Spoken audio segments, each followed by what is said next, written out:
রাজধানীর কাঁচাবাজারে দ্রব্যমূল্যের ঊর্ধ্বগতি যেন জোকের কামড়, কোনোভাবেই কমছে না।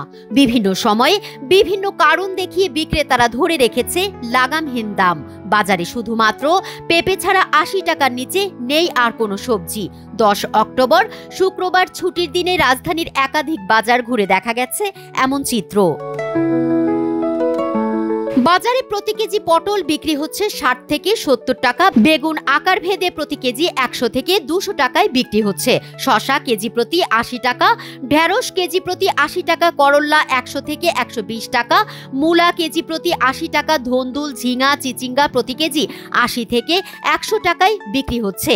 এছাড়া টমেটো প্রতি কেজি ১৪০ টাকা, বরবটি কেজি প্রতি ১০০ থেকে ১২০ টাকা, লাউ প্রতি পিস ৭০ থেকে ৮০ টাকা, পেঁপে প্রতি কেজি ৩০ টাকা, কাঁচকলা প্রতি হালি ৫০ টাকায় বিক্রি হচ্ছে। তবে কাঁচামরিচ গত সপ্তাহে বিক্রি হয়েছে ৪০০ টাকা কেজিতে, সেটি অর্ধেক কমে আজকে বিক্রি হচ্ছে কেজি প্রতি কাঁচামরিচ ২০০ টাকায়। কাঁচামরিচ হইলে আপনার ২০০ টাকা কেজি, করলা হইলে ১০০ টাকা কেজি, ধন্দুল হইলে ১০০ টাকা কেজি, চিচিঙ্গা হইলে ১০০ টাকা কেজি, পেঁপে ৩০, লাউ হইলে ৮০ টাকা পিস, বরবটি ১০০ টাকা ১২০ টাকা বিক্রি করতেছে বর্তমানে, পটল ৬০ ৭০, করলা ১২০ ১০০, বেগুন ১২০ আছে, আর একটা ১৮০ ২০০, ৩ পদের বেগুন আছে, একটা ২০০ আর একটা ১৮০ আর একটা হলো ১২০।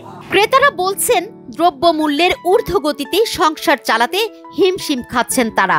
তাদের মতে ৫০ টাকার উপরে সবজির দাম হওয়া উচিত নয়। গরিব মানুষ আর কিভাবে চলবা, মানুষরা যেমন কামাই মনে ১০ টাকা কামাই ৫ টাকা নিয়ে খায়, চলতে পারি না, কামাই রুজি কম।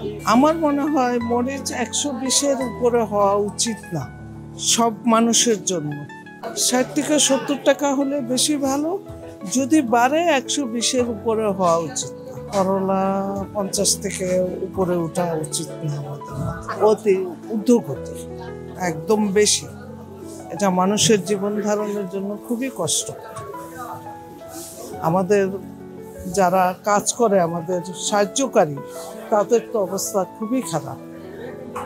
আর আমরাও চলতে পারতেছি না, আমরা তো অবসর প্রাপ্ত কর্মচারী, চলতে খুব কষ্ট। তুলনা আফরিন, বাংলা নিউজ 24, ঢাকা।